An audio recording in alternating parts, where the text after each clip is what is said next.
আজকের রেসিপি হলো মুগ ডাল মাছের মাথা দিয়ে। মুগ ডালগুলো ভালোভাবে ভেজে নেব শুকনো কড়াইতে।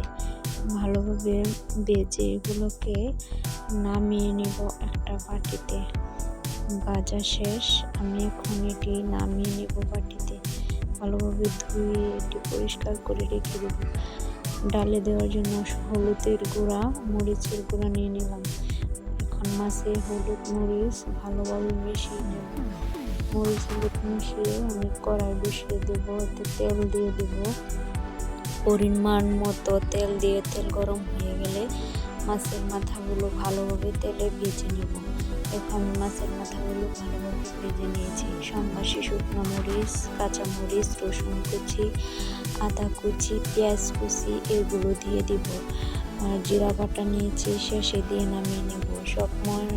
সব কিছু এখন আমি তেলে ভালোভাবে ভেজে নিতেছি।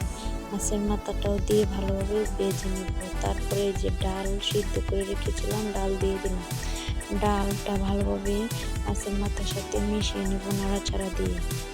দেখুন ভালোভাবে নাড়াচাড়া দিয়ে মিশিয়ে নেব। এই রান্না আমার শেষ, এখন পরিবেশন করব।